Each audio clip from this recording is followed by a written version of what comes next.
The Holocaust affected millions of people, many of which were children. Survivors who were children at the time of the Holocaust are still around to tell their stories of how their childhood was cut short by unforeseen events, but they were able to escape, unlike many others.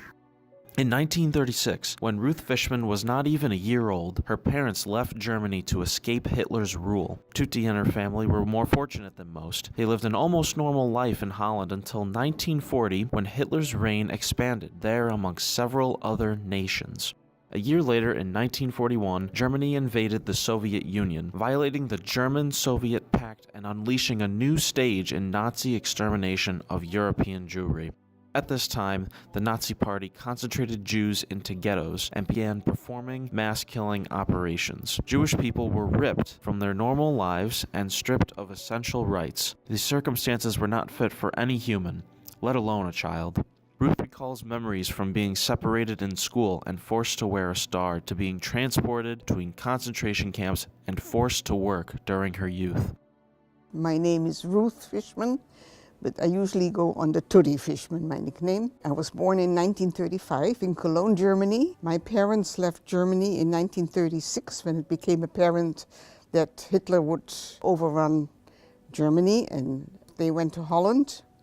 In 1936, I was 9 months old, and I lived a normal life until the Germans invaded in 1940, when I was just about 5 years old.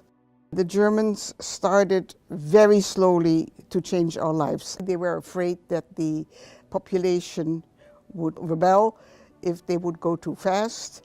One of the first things were that the Jews had identification card, so that if a Jew was stopped on the street and they had to show their identification, it became immediately obvious that they were Jewish. At that point, I had gone to a secular kindergarten, and that was not allowed anymore. There was a Jewish school, and all the Jewish children went to the Jewish school.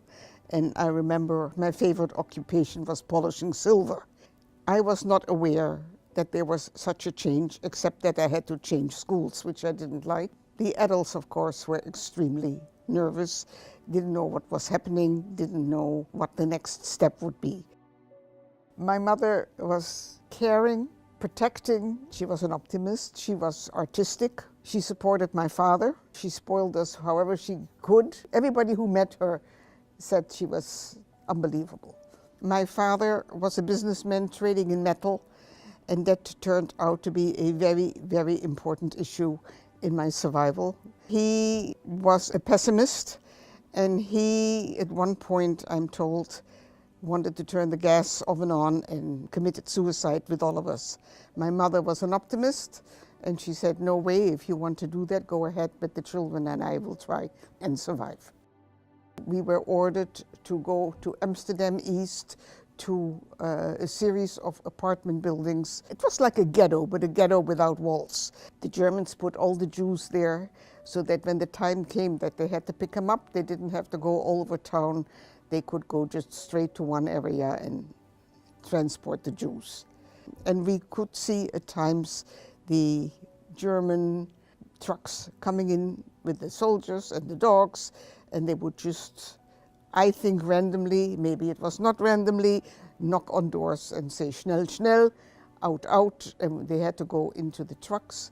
At that point, every Jew had a rucksack or backpack standing near the door with the most important things. There was no time to pack a suitcase, and they were dragged out. I lived a very privileged life, even though we had left behind a lot of our worldly belongings. The Jews had to turn in all the valuables, the radios, the bicycles. Of course, no cars were allowed, and they tried to make the Jews feel as if they couldn't move very far. And one day, the trucks came for us as well. We were picked up and we were brought to the biggest theater, the Joodse Schouwburg, which was a big cavernous building when all the seats were removed, and there were tremendous number of people, tremendous number of confusion. And my brother and I sat in the corner, and I remember that there was basically no food, no water, and we didn't know what was happening, and the adults were extremely nervous. We lived like that, I think, for 2 or 3 days. I'm not sure until we were transported to our first concentration camp, Westerbork, just before my 9th birthday.